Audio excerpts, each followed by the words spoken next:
Hey everyone, Aaron here with Elite Water Sports. I'm hanging out here at the Skyway Bridge doing some progression today on how to stay upwind better.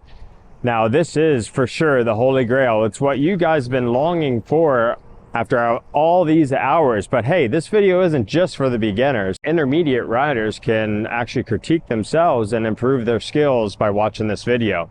It is going to be a little bit longer because we're going to structure it into 3 parts, all right?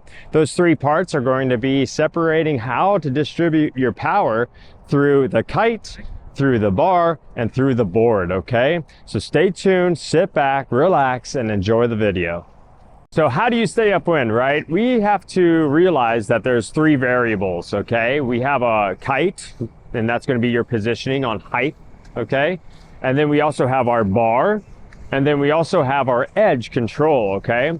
And to really stay upwind, what we want to do is minimize those variables. So the first variable you want to take away is going to be the kite positioning. So stroking the kite up and down, signing it or power stroking it, some people call it just a dive, all right? So diving the kite, all right, over and over and over again, you're gonna have a huge variable of power on, power off, power on, power off. We wanna separate that. You wanna get rid of that completely. After you get rid of that, by parking the kite, you might hear your instructor say, park the kite, okay? Parking at a nice high 2 o'clock-ish or whatever, then all you have is 2 variables, and 2 variables are easier to comprehend than 3, right? So 2 variables are going to be your bar positioning. So basically, if you want to go faster, pull the bar in. If you want to go slower, let the bar out, okay? Sheet it out. Sheet in, sheet out, okay? I'm trying to use terminology that everybody's universally knowing, okay? So sheet in faster, sheet out, go slower, all right? The next is going to be your edge, all right? And when you get really, really good, you're really actually just using your edge. And what are you using your edge for? Well, that's line tension management, okay? Line tension management is going to be the key to success on longer runs, and also being able to go downwind, upwind, do carves, do all your different tricks. It's the basically the door that opens up to all the different things you can do with kiteboarding, line tension management. So today we're going to separate it all, get into detail, and really make you a pro at staying upwind. Let's talk about kite positioning. What we want to do first to get started, as you know, is power stroke the kite. That's sending it from 12 down to 2, back up to 12, and we continue to send it until we have enough power. What do we do next? We park it. A lot of students will continue to sign the kite over and over again. And with that extra variable, all that's going to do is generate way too much power. So it's like power on, power off, power on, power off, or lift and pull and lift and pull. That's a lot going on there, all right? So as soon as you get enough power, let's park that thing, okay? That's going to exclude that 1 variable of the kite. As you need more power, go back up to 12, back down to 2, and always have that tool in your box ready to go at any point. Let's talk about the actual positioning, all right? The lower the kite is, the more pull across the water you'll have, but it's a false sense of energy.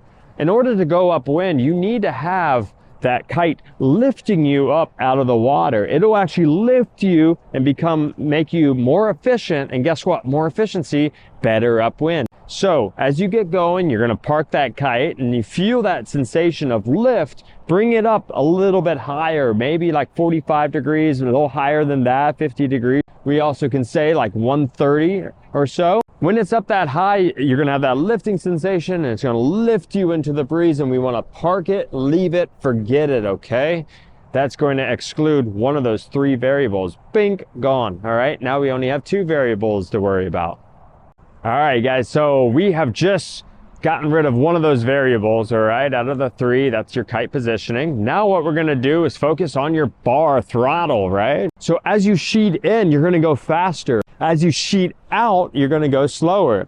Guess what? If you continue to sheet in and you're already booking it across the water, you're already kind of going fast and it's feeling good, okay?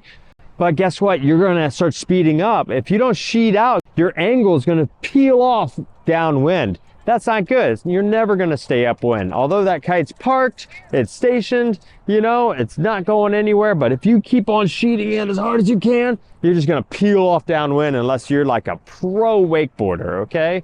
And you're not yet. So what we want to do is be able to throttle that bar, okay? And ease up on your front hand. If I'm riding to the left, wind's to my back, riding to the left, I'm gonna let go of that front hand and ease out. That's gonna purposely cause us not to hang so much into our bar like we're wakeboarding, and we're gonna be able to throttle that bar a lot easier in order to maintain a better control of your speed.